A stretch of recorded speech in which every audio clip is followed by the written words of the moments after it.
are again. Welcome everyone to another live episode here on Infosec Live, where we give you, our audience, the chance to learn from and interact with our industry's leadership. For those who haven't watched before, my name's Simon Linstead. I'm the founder of the Infosec Live community and also your host for this show. But before we bring today's guest on, sharing stories and best practice over the last few months has led to over 50,000 views and 8,000 hours of our content being watched on YouTube by you, our amazing subscribers. So a huge thank you for your engagement.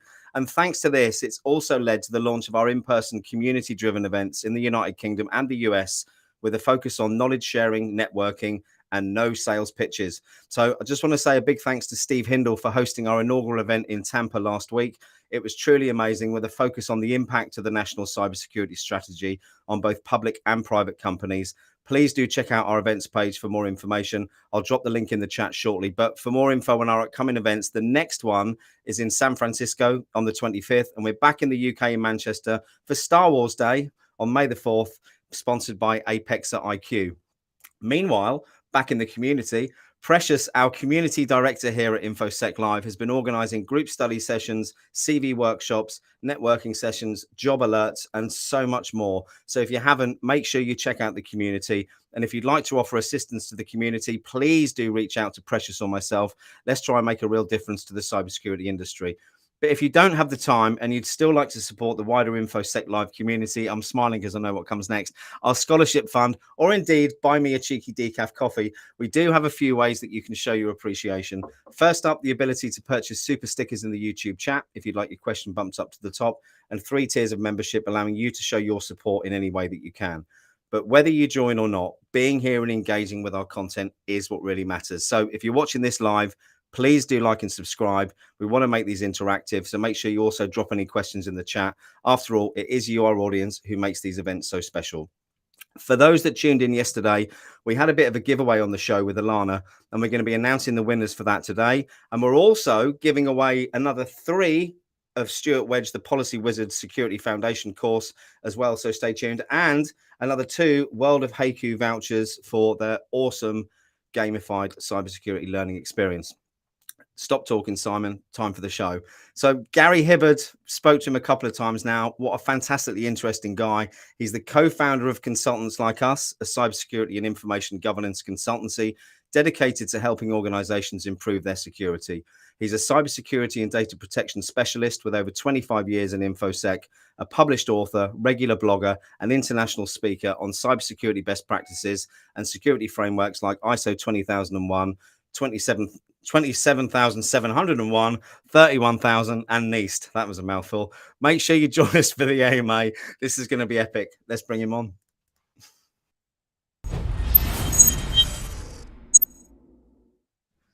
And breathe, Simon. That was one hell of an introduction. Hello. Hey, Gary. How are you? I'm very well, thanks. How are you? I'm amazing. Thank you. Yeah, really good. Like I said at the start, I've spoke to you a couple of times now. Feel like we're kindred spirits in some ways, and I'm sure we'll get onto that later in the show. But without talking about ourselves in that detail too much, what I want to do is start off with you giving the audience a little bit of background about yourself and how you've ended up becoming the Gary experience you are today. So how this goes on for about 2 hours. Is that right? Yeah, 3.5 today. Yeah. I'll give the. Do you want the full, director's cut version of this? Because just want the interesting bits with swearing and engagement. Well, I met you, and then you invited me onto this. That's the interesting bit. No, I mean, okay. So in earnest, how did I get into this industry? I think that's one of the questions that a lot of people want to know and are interested in. I didn't go to university. I'm not. I wasn't that bookish at school in terms of, or I wasn't very academically inclined, shall we say? Much better. What I was is I was very interested in going to the movies. And back in 1983, I think it was, I went to see a movie called War Games. Shall we play a game? That one. Yeah, shall we play a game? If spoiler alert for anyone who hasn't seen that movie. The movie is pretty much about a young hacker. Matthew Broderick plays this hacker who tries to break into NORAD almost starts World War III because he thinks he's playing a computer simulation, but in actual fact is, it's an actual threat that he is initiated. And I literally walked out of that movie and just said, that's what I want to do. I want to learn how to hack into computers, and I just fell in love from that moment on. And I would have been about 15 years old, thereabouts, 14, 15. And so that's what I did in terms of, I learned all computer programming languages, COBOL, Fortran, C, C++, and a lot of those languages most people probably wouldn't remember or even recognize these days. But it forced me to learn how computers communicated. I built my own PCs. I built my own networks at home, and then left school and went straight into an office job and worked my way up, worked into did anything I could to go and put my hands on computers. There were precious few computers at the time. And quite large, if I remember rightly, Gary. Yeah. My first computer, this is, some people are going to have to Google this stuff, but were Burra computers, if anyone remembers those, but certainly punch cards and, those sorts of mainframe technologies. And I'd do anything I could to get my hands on the computers. And then once I'd got my hands on computers, I was quite adept at making them do what I needed them to do and improving processes and systems. But I remember, and this is a common theme that goes throughout the whole of my career, I remember someone saying to me, why do you like working with computers? And I said, well, two things. One is I just enjoy just tinkering and playing around and pulling things apart. And secondly, I like making things easier for people. If you're doing this job over here that takes you 5 or 6 hours, then I can write a program over here that will cut that down by half. Yeah.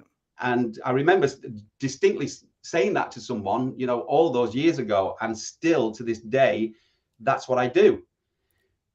Now, cutting across a lot of career moves and such, I always stayed in technology and IT, and I worked for very large organizations, some names that you would recognize, some that you definitely wouldn't, but always working within the IT function, working around the networks, around email systems and such. So I got very involved in CC Mail, if anyone again remembers those. Yeah. Old email system, and then Lotus Notes and Lotus Domino, and again just became a system administrator and then policy writer for how you should use this new technology called email that everyone was getting really excited about. And again, I wrote a email etiquette book, probably, well, it would be loosely called a booklet now, but it's a booklet, probably 20 years ago, about how to use email and how we should be communicating in a much more professional way, and about whether you should use CC fields or BCC and all of that sort of thing, and data retention. And this was going back way back when. And again, another pivotal moment for me was when someone handed me the Data Protection Act back in 1997 and said, well, you seem to enjoy this stuff, so help us make sense of this in a context of business and with technology. And yeah, I loved it. And yeah, so data protection was a big part of what I did and helped people understand and articulate in that way. So and yeah, I've stayed in technology all my life. I worked for corporates, as I said, very large organizations. I was the business continuity and crisis management leader for Europe for GE Money. I was also head of their security team for a while, managed their operational risk team for I had some extortion at car finance through them once. That's about as much as I can remember about GE. Not my fault. Not my fault. My job was to make sure that you didn't walk away with that finance and just disappear into the ether. That was part of my job. Definitely not. Let me stop you there, because there's a few people in the crowd that I just want to acknowledge and say hello to. And the biggest one probably is Mrs. Hibberd. I see that Sue is in the audience there. So a big hello, Sue. I haven't met you before, but thank you very much for tuning in. JJ's commented that it must be dressed down Thursday because you've only got a waistcoat on. I am at home. You are. I don't wear the jacket all the Well, time. I feel a little bit underdressed with my. I mean, you can't see it's a hoodie because I'm so dark in here, but I do feel a little bit underdressed. But while we're sticking on that, I just want to mention one thing quickly. So the giveaway from yesterday, I asked everyone to send me an email to enter. Estella didn't send me an email, but she has just notified me of the fact that she'd like to be involved in that. So Estella, I have added you to the list for the giveaway. And for anyone watching today who wasn't involved yesterday and you'd like a chance to win either access to World of Haiku game for a month, or you'd like a copy of Stuart Wedge's Security Policy Foundation course, I'm going to give them the way to the best questions or the most awkward questions you give me for Gary. So Sue, I reckon you might be able to come up with a couple of awkward ones for Gary here. So if you can, that would be absolutely amazing. But go on. Just one point before you go on. I was going to say, Sue and I mean, pivotal moments. Sue and I actually met as we both worked in security in G Money. That's how we met. Did you? Our eyes met over a dim computer screen, and the rest was history. Yeah. The green glow of the green on black monitor. Yeah. Okay, brilliant. I'll tell you what, before we dig in, so I'm going to dig into doing what you're doing now. Let's just get the giveaway done from yesterday. So I've got a little flashy graphic I need to pay quickly. So here we go. Toosh.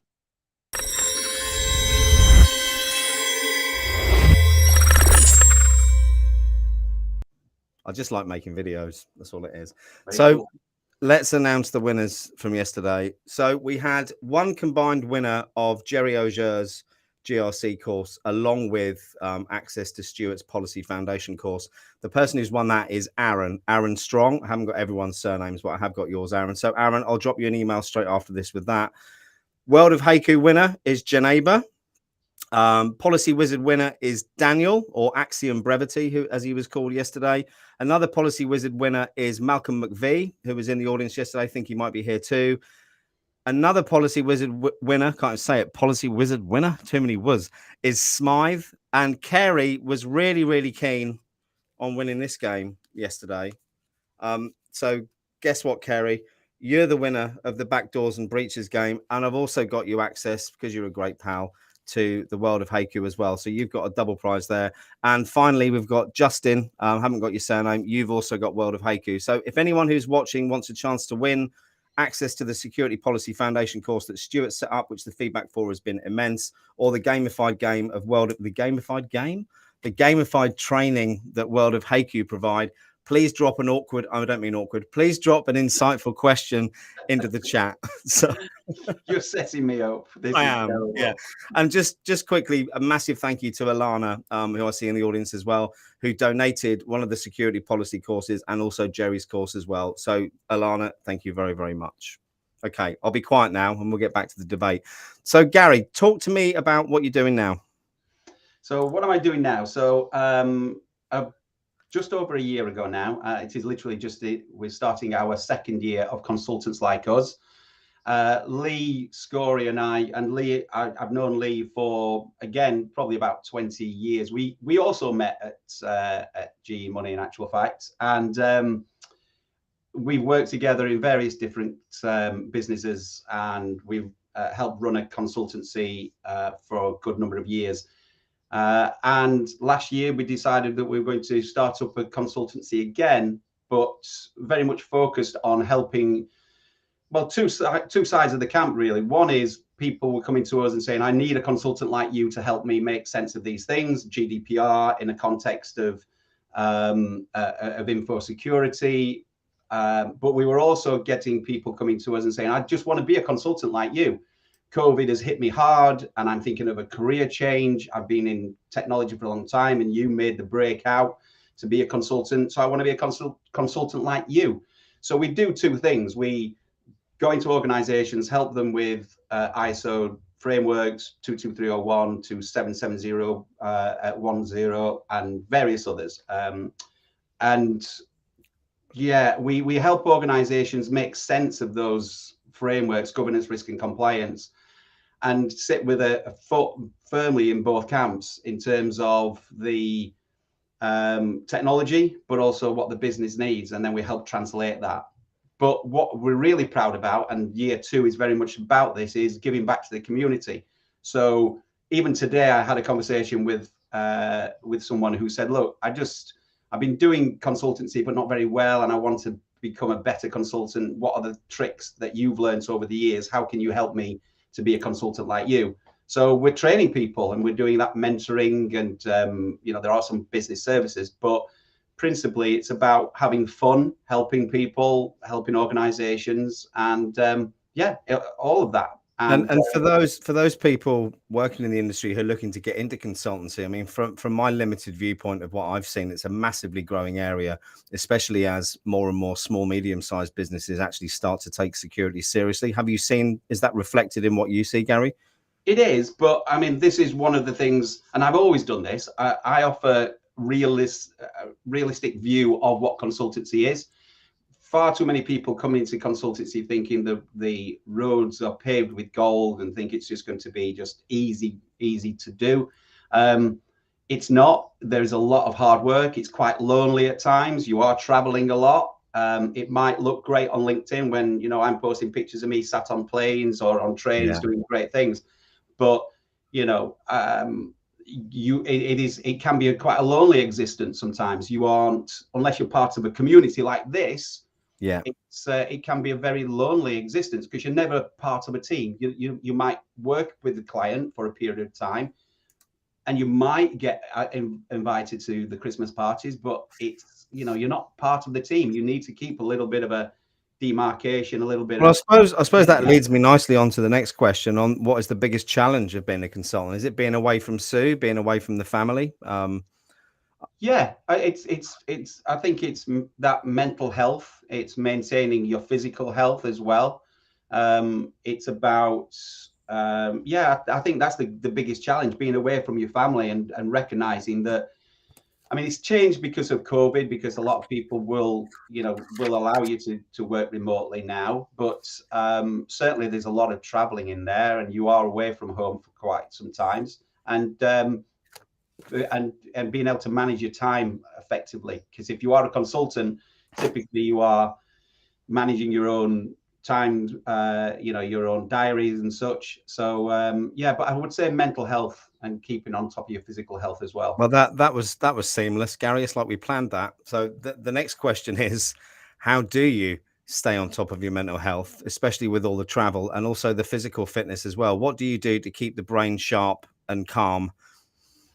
Well, again, modern technology helps with that.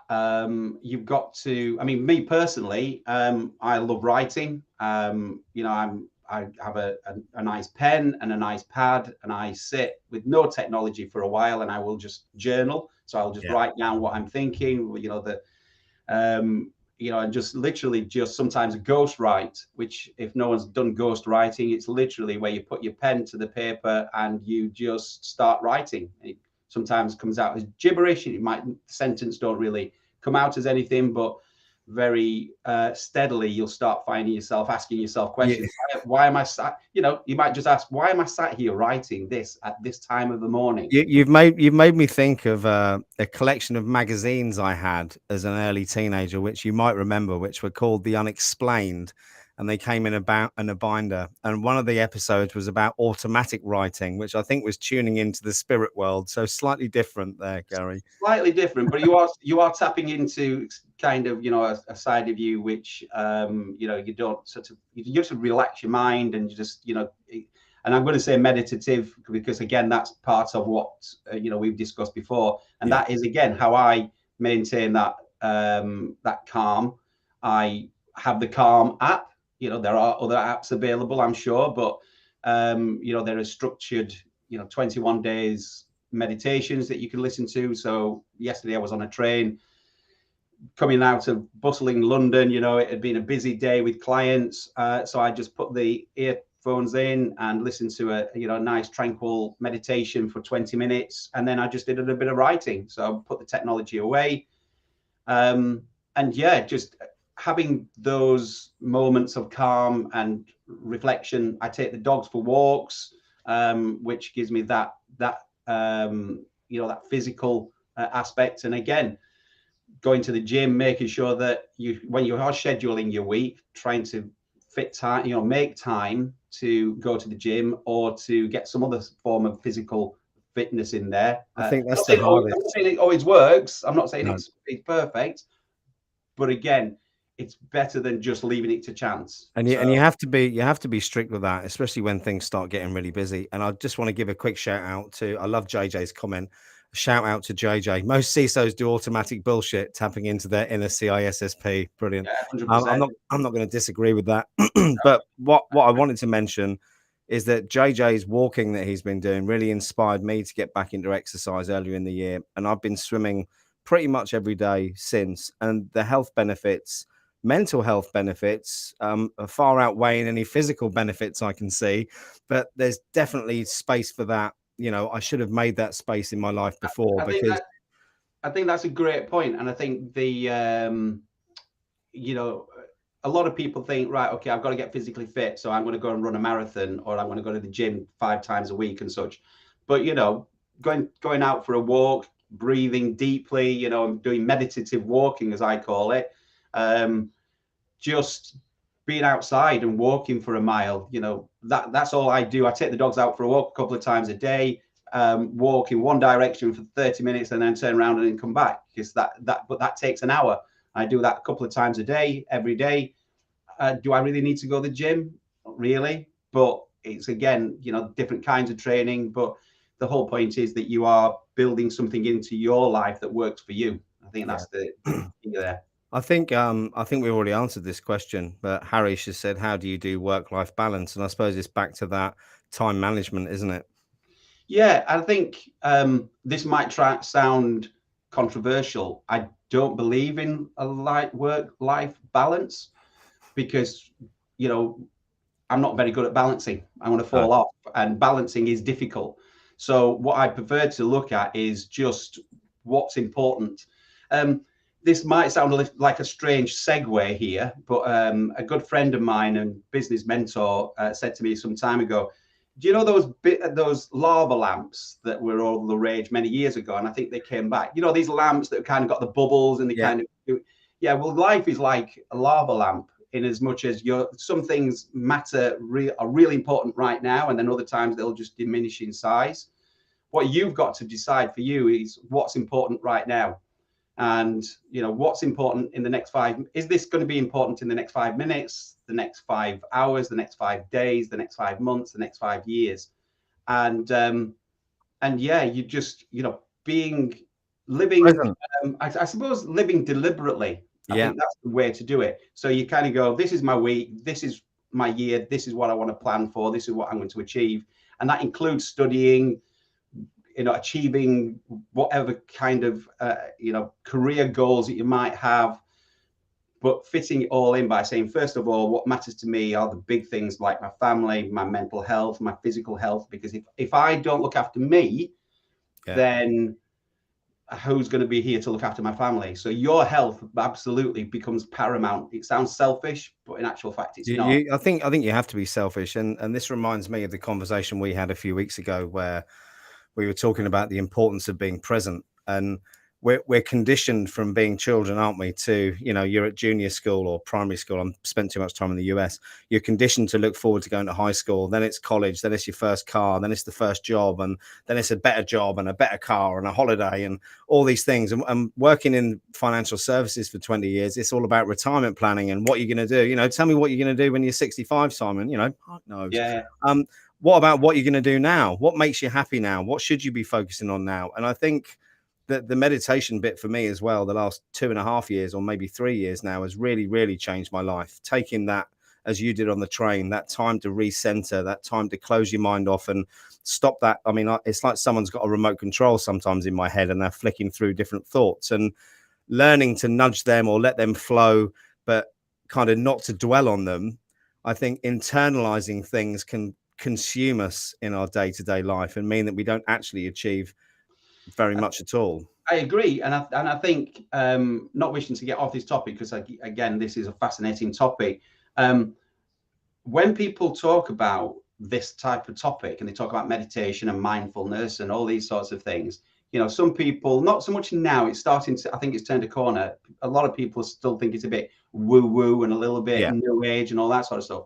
But in actual fact, and this brings it directly into what we're talking about here, or what we all should be talking about, is info security. Yeah. I do a presentation when I talk about how to improve your information security posture without spending a dime. Without spending a penny, you can do it.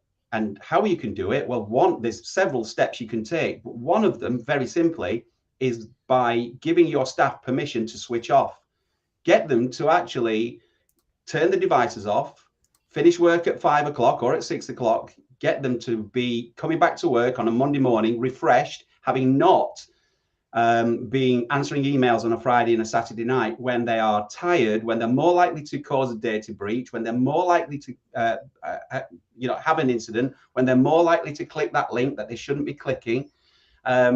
So actually, if you live as if you have a business that is more mindful of people's mental health, then in actual fact, guess what? You might actually see an impact upon information security and improve that. But you can't. Vendors don't sell that shiny tool, Gary. So it's not going to. Yeah, I know. It's controversial, isn't it? Yeah, but also it's controversial when I stand up in front of CISOs and I stand up in front of boards of directors, because I'm saying to them, and you've got to live by this as well. You yourselves have to think about. You can't send an email at 9 o'clock on a Friday night, because you're setting an example. So you yourselves need to step away and have a break. Live, go and spend time with your family. 100%. And do you know what? From speaking to nearly, I think it must be 75 CISOs over the last 12 months, I would say at least 50% of them were under an unnecessarily large amount of pressure, not enjoying their jobs very much. Everyone looks up, I want to be a CISO. Do you know what? I never want to be a CISO. Going back to what's important to me in my life, that really isn't. I love the fact that you can help organizations and help people, but I certainly don't want the stress and pressure that comes with that, which is why I'm on this side of the microphone, just interviewing people like you, Gary. Yeah, well, no, you are absolutely right. I mean, the CISO's role, it's it's a role that many people do look for and try and aspire to. But there is a reason why most CISOs aren't in a role for longer than sort of 18 months, 2 years, because they become scapegoats, because the pressure that they're under, again, to perform. It's one of those things. It's no one notices when it's all going well, but when it all goes wrong, guess who's going to bear the brunt of it? Yeah, 100%. Let's dig into some questions. We've got quite a few there. So first up, Estella, you've won World of Haiku, by the way, in case you didn't see the note there. Gary, are you open to mentoring a newbie like myself?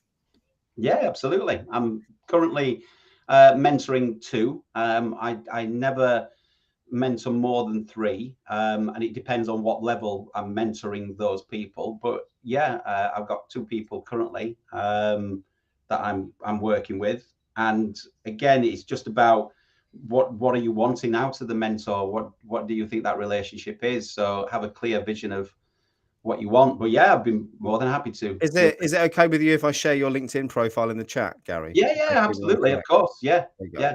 Right, perfect. I've got a range of different waistcoats. Not that I sell them, but different waistcoats pictures. I'm sure people will be very interested in. You've got some amazing waistcoats. I completely agree with that. I'm very proud of my waistcoats, as my wife will attest. You should be. I'm going to wear one for the next. I should have dug one out of the wardrobe, but I haven't been wearing a suit now for nearly 3 years, so I actually don't know where they all are. So I need to have a real good dig around. Andrew Bunch has got a question here. Andrew is an amazing individual, lives in Tampa, and he came and recorded for posterity our event at Tampa last week. So Andrew, thank you so much for doing that. Here's the question: what's the secret to landing contracts consistently? That's a good question. Okay, it's a great question, and there is a secret to this, and it's to stop talking about yourself. The amount of proposals that I see that organizations send out that will say, we are the best pen testing company and we do this amazing, and we are the best consultancy and we do this amazing, and look at all the logos that we've got and all the people that have worked with us. Aren't we amazing? We're incredible. And the person sat reading it just goes, and you haven't told me how you're going to solve my problem. And and this is going to, again, I don't mind being controversial because I can absolutely take it. Salespeople, for the love of God, just, I mean, I know I can speak and talk for England, but for the love of God, you know, you were given 2 ears and 1 mouth for a reason. Yeah, listening skills are super important, right? Yeah, but to do it consistently, to answer the question very pointedly, in your proposals, you need to be able to demonstrate that you have listened to and heard what the problem is. Yeah. And that And can I just jump in there with my really poor listening skills, because I'm jumping in. Oh I yeah, think, you know this stuff anyway. I think there's two particular things in my point of view that you need to focus on. One is the hard facts of what they're looking for, but more importantly, it's the soft facts. What's driving them to do it? You know, what's the emotion behind it? And you're absolutely right. Replaying that to them is more important than blowing smoke up your own arse about how great you are. Absolutely. So identifying that's exactly where I was going to go with it. You identify their explicit needs. So you know, I want a SOC. You know, I need to implement a SOC. Why do you need to do that? Well, because of the fact that we keep getting attacked from all these different vectors and Yeah, which means that. Which means, yeah, and then they go, and then through the conversation, usually over a coffee, and usually in a relaxed conversation like this, you'll kind of say, so, you know, so how's things? What you up to this weekend? And it'll be like, oh, well, I think I'm working again. You know, I'm gonna, yeah, my other half's gonna not be happy about this. And you kind of go, all right, okay. So would it help if I could put a solution in place that would prevent you having to work at weekends, that would also satisfy the board of directors, but also your board of directors at home as well, who you are equally answerable to. And that's the explicit and implicit needs that you identify. And if you can articulate a solution that will meet those, you'll knock it out of the park. That's an amazing answer, Gary. Thank you very much. And not one I think that most people would have been expecting either. So thank you for sharing that. I think you could argue about doing the right activity and being consistent again, couldn't you, with your approach to different people? But there's nothing better than actually listening and addressing your customers' needs rather than flogging crap, which is what the vendors seem to do. That is the consistency, and being honest and saying, you know, I've turned around to people this last year and said, look, I don't think we're the consultancy for you. I don't think what we can do, we have to offer will meet what you're looking for.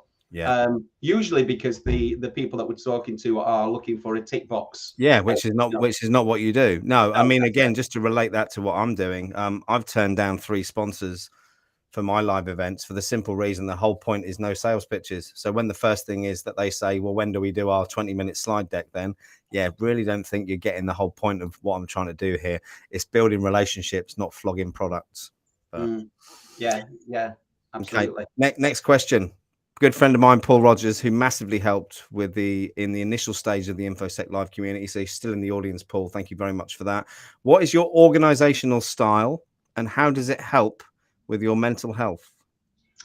Okay, so my organizational style, if by that you mean how do I organize my life, you might say I run my life on Excel spreadsheets.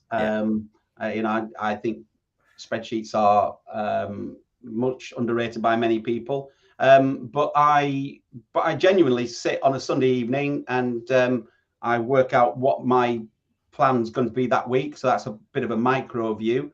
Plan out, if we take it a bit bigger than that, I would sit at the end of the year, so around about December, you know, end of December, beginning of January, and I'll sit down and I will plan out what I want that year to look like in terms of holidays. What time do I want to, you know, if I've got any challenges like the Yorkshire Three Peaks as a walking challenge, for instance, or some other big thing that I want to do, plan those things in, and then I plan work around them.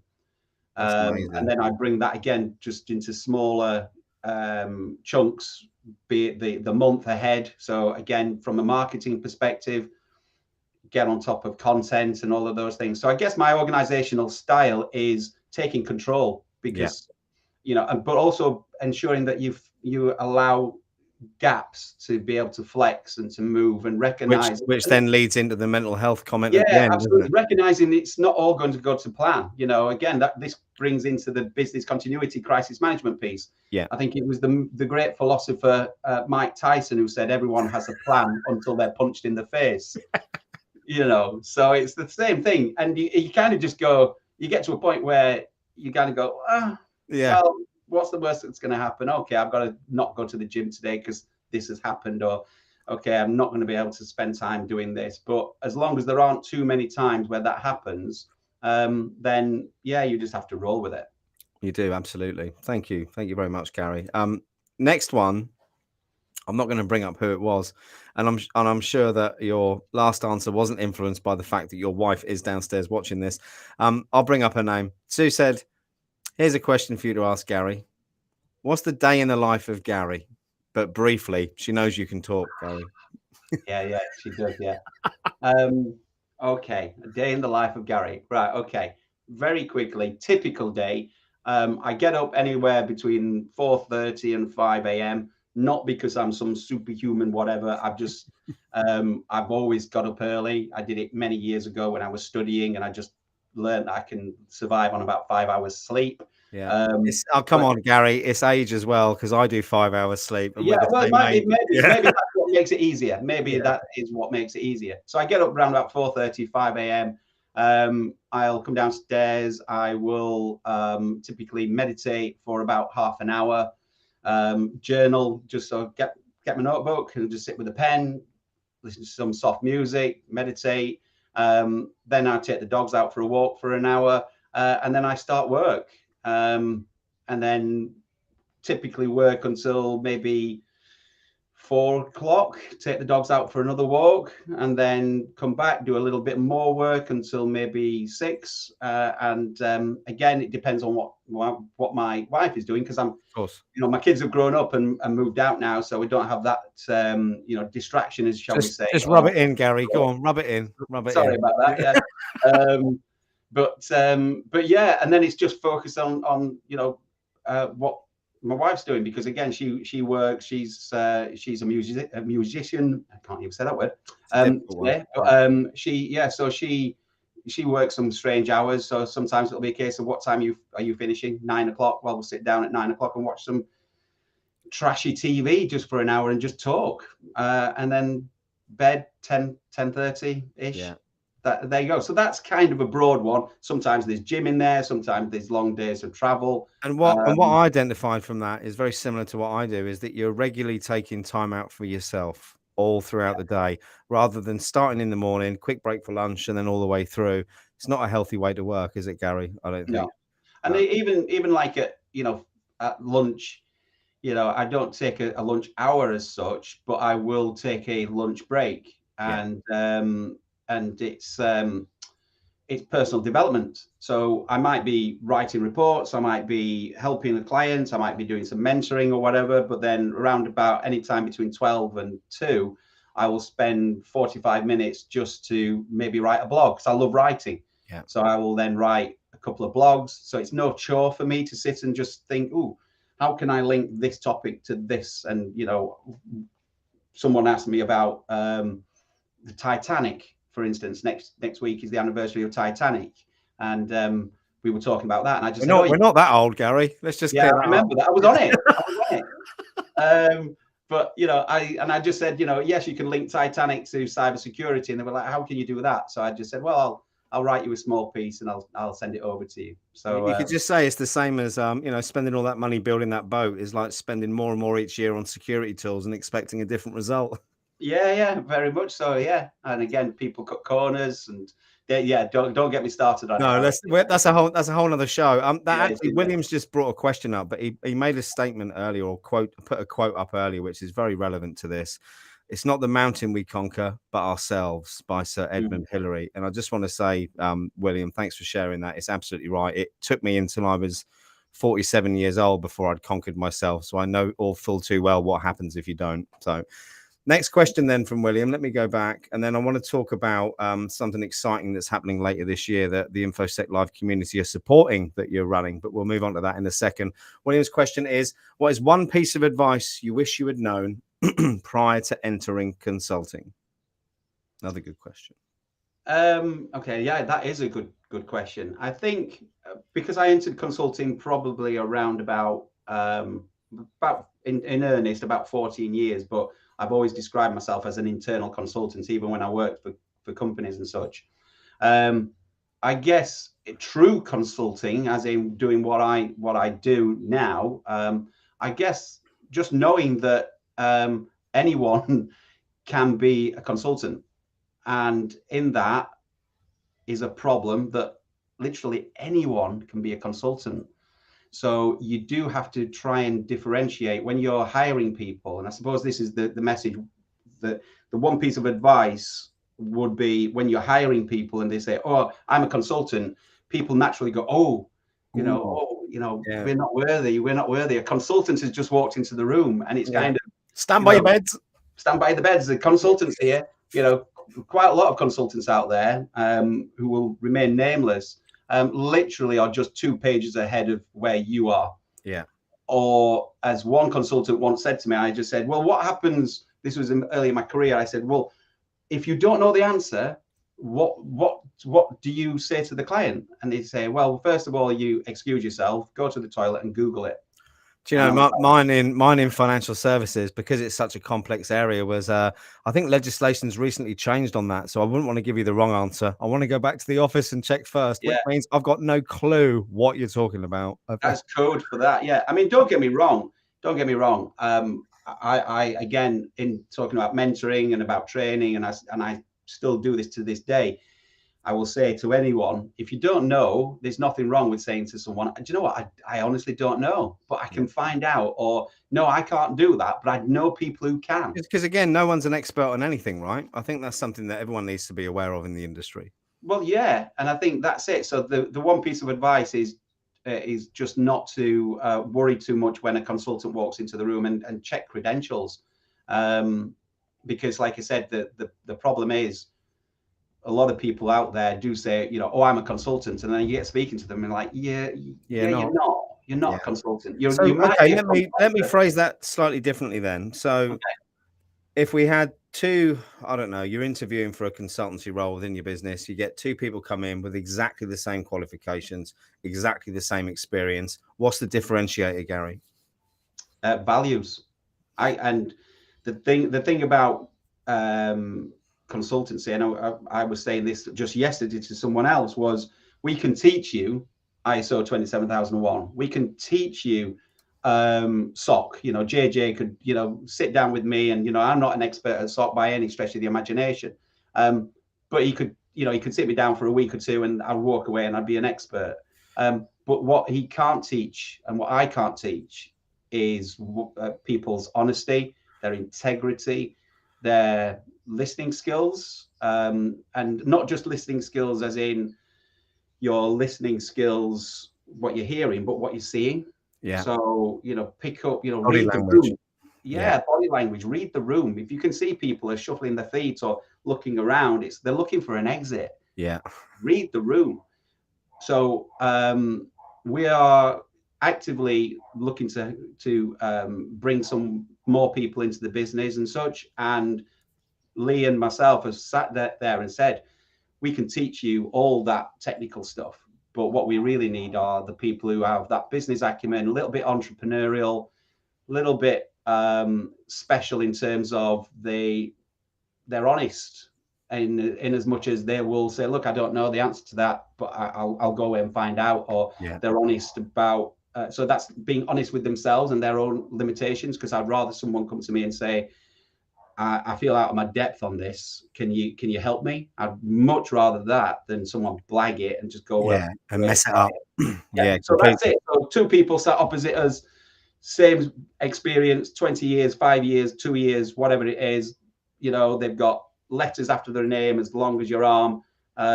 We're going to be looking for values. So if you just to point out here, if anyone ever has an interview with Gary and there's a £20 note on the floor as you walk out, make sure you give it back, right? It's not a test, but it will be now. It will be now. Yeah, I think I might have just thought of a really good interview technique. Yeah. It's more likely to be a 5 for me. Yeah.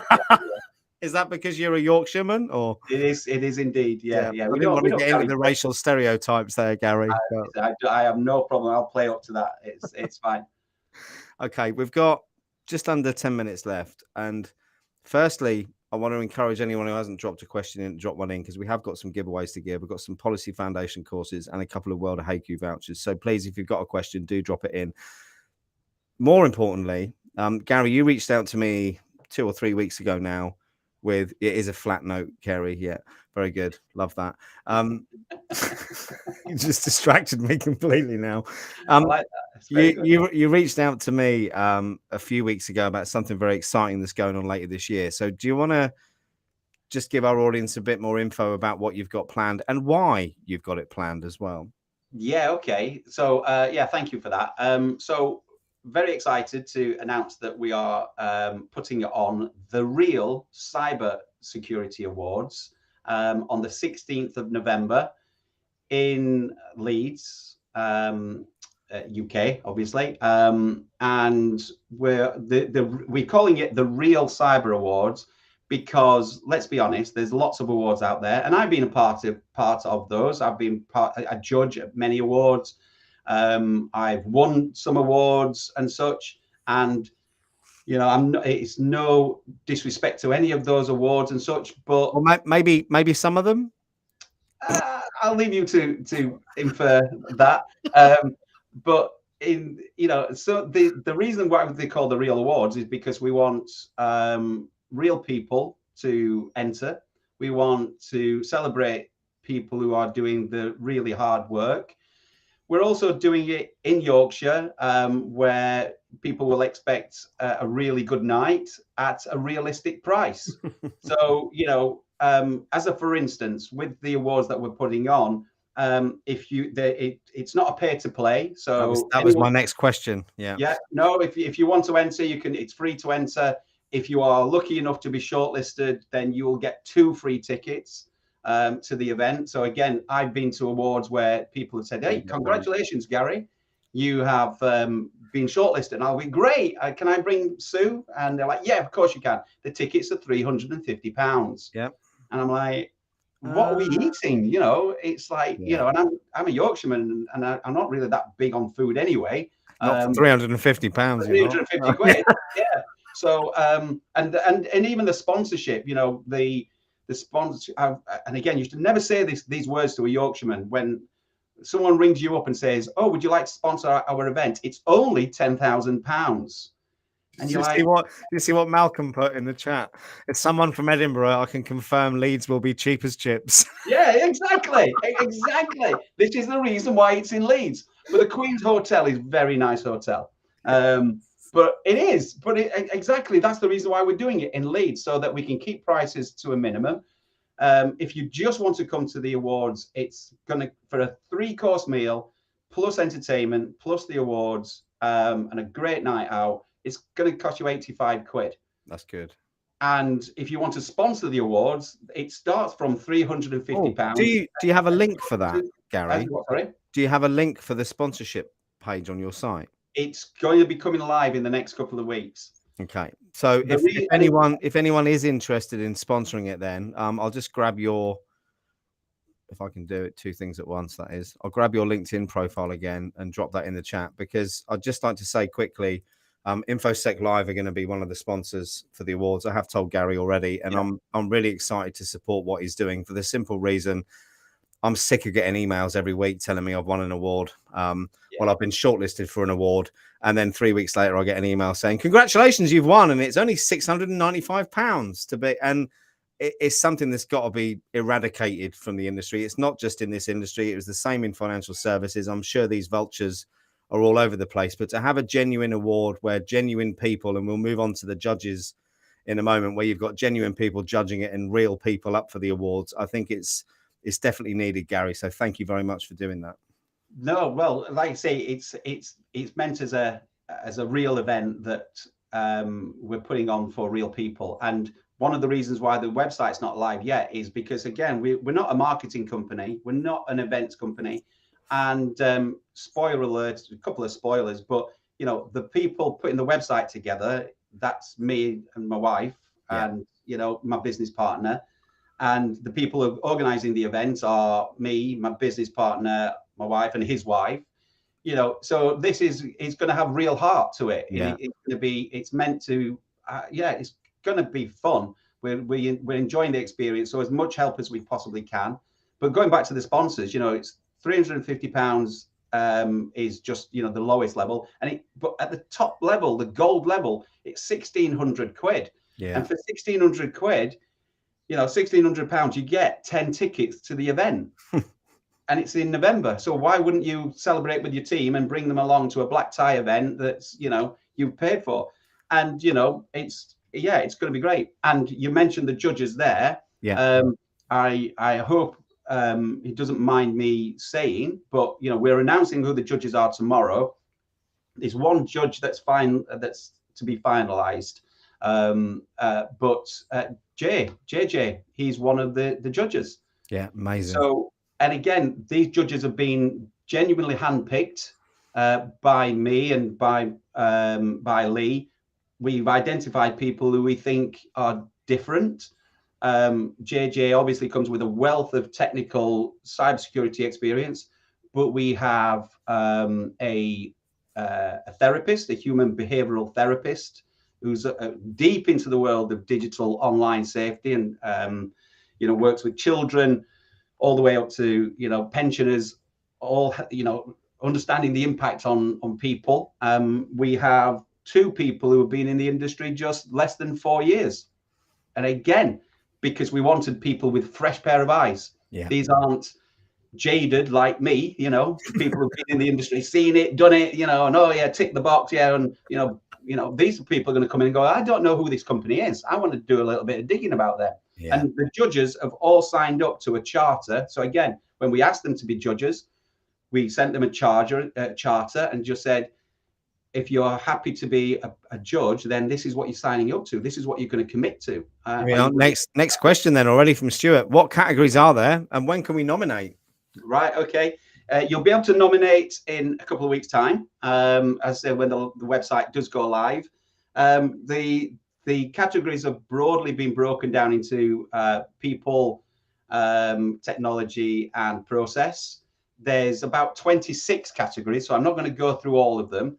But the categories include the ones off the top of my head: digital mental health specialists. So again, either you're as an organization or as an individual working in that space.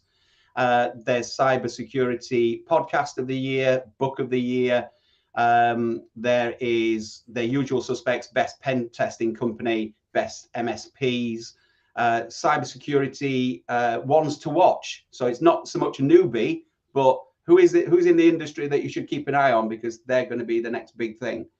So so there's some of the usual suspects that you would imagine you see on most awards, but then we've got some little bit of outliers. You got some curveballs going in there as well. But again, just all of them with the key thing to say about all of these awards is that when entrants do come in, they will be read by yours truly.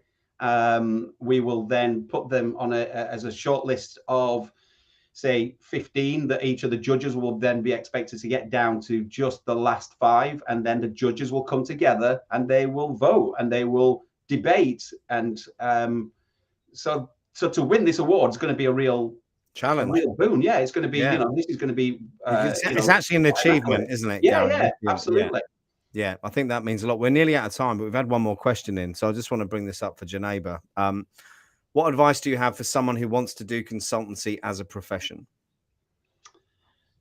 Go into it with a realistic view of what it is. I think that question, I'm more than happy to take that person and talk to them separately.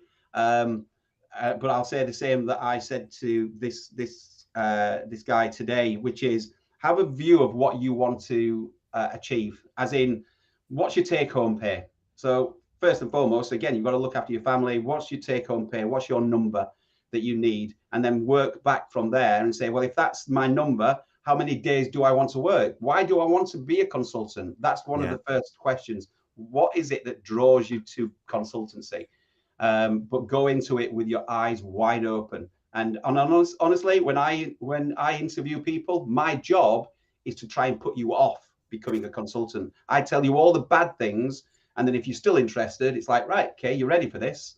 Yeah. So yeah, go into it with your eyes wide open. And I think your other point about the why, work out what drives you, what you enjoy, and what you want to spend your time doing. I think too many people look at the job as the win, when really the job is there to facilitate time with the family, time with your friends, things that you actually want to do. And it's all a bit arse about face, to coin a phrase there, isn't it? But the why is really important. Is it because you want flexibility? Maybe you've just got a new family and you want to have that flexibility. Maybe you've got a hobby, a side hustle that you want to try and tip in that direction. So consultancy might be a way to be able to work, have an income, but have the flexibility. When I many years ago, again, potted history, I did wedding photography for a while. For a very short space of time, I stood on a line and thought, do I continue down the route of what I've always done, or do I become a full-time wedding photographer? And I obviously decided to do this. Flippant question. Is that where the love of waistcoats came from, Gary? No, genuinely, I'll send you another picture, or I'll post Please. it on LinkedIn of me genuinely with a picture of me of about 7 or 8 years old wearing a waistcoat. I've always loved waistcoats and there is something to be said about the way a waistcoat makes you feel. I will go along with that. Yeah. It is. It's true. And honestly, again, even through lockdown, people would say to me, surely you didn't wear the waistcoat during lockdown. Yeah, because it's a good way. Again, excuse me, the mental demarcation when this waistcoat comes off. Work and home. Work, that's it. I'm at work. When I put this on, the kids, growing up, seeing me put a waistcoat on, they know I'm at work. Even the dogs know if I've got a waistcoat on. They kind of go, he's at work. We're not going for a walk now, boys. Yeah, that's it. But as soon as the waistcoat comes off, that's it. Exactly. So there you are. Sue's now going to drop the website in the chat. Thank you very much for that, Sue. I know we said we're over time, but we have got one more question, if you don't mind, Gary. Is that all right with you? Yeah. It's William again. How do you ask a client the right questions? Do you have a specific framework that you utilize? Good question, William. Yeah, that is a good question. I think it's not that there's a specific framework as such. It's about listening. Again, it goes back to our previous point. If you are listening to the client, they will tend to tell you what their problems are, and it's your job as a consultant to eke out of them, what again, back to the implicit and explicit needs. Yeah. So that's really what it's about. So yeah, there's no sort of, I ask these 10 questions and I'm always bound to come out with a I can give you a non-cybersecurity answer to that, because I spent 25 years as a consultant in financial services, William, and my answer goes back to what Gary said earlier, which is ask open questions and keep your mouth shut. It's all about active listening, empathetic listening, actual dialogue. So rather than just waiting for the other person to speak so you can say what you want to say, process what they're saying. Hopefully you've got a common ground there that you can build on. And I think those listening skills and soft skills, especially in consultancy, in the work that I've done in the past, they are what set people above the others, because they're the ones who actually understand and know what the client's, real problems are and what they're looking to do to solve them. Yeah, no, absolutely right. Yeah, it's a great answer. And then just quickly, apparently you also wore your waistcoat all the way through COVID as well. I love that, Sue. Thank you for sharing that. Yeah, she's giving far too many secrets. Are we finished? She is. Yes, she is. It's enough. But yes, I did. Yeah, genuinely. And even through the heat wave that we had the other year, I still had the waistcoats on. Because again, for me personally, it is about a bit that, again, back to that mental health. It's about, I put my armor on and I'm shiny ready. Shoes, shiny mind is the expression. Yeah, that's a good way to say it. Yeah, absolutely. Yeah, my wife always used to ask me why I polish my shoes every morning, and that used to be my answer. I want to go out the house feeling fresh and like I'm in shape for work. Look, Gary, it's been absolutely phenomenal having you on. I really, really appreciate your time. Bit of a sales pitch for me now at the end. Gary mentioned earlier the fact that they're not an events company. Ironically, neither's Infosec Live Events. It's myself, my wife, and the people like Andrew Bunch and Precious in the community who are driving these events forward. And the ethos behind them is a bit like Gary's reasoning for setting up the awards. The industry needs a change, especially the way that vendors are approaching and selling. So these events are focused on knowledge sharing, networking, and not sales pitches. And I think, considering I've now got 10 sponsors lined up for the US over the next few months, the format is definitely working. So if anyone's interested in finding out more about the events, I'll drop the link in here to the events page. I haven't added all the ones up to date yet because, again, it is just myself and my wife doing this, but give me a couple of days and I'll have it hopefully back up to date. But if anyone would like to attend, it'd be great to see you in Manchester on May the 4th. And equally, I'm in San Francisco on the 25th. If you fancy coming along for a nice dinner date there, please do reach out. But Gary, again, any final words of wisdom before we wrap things up, sir?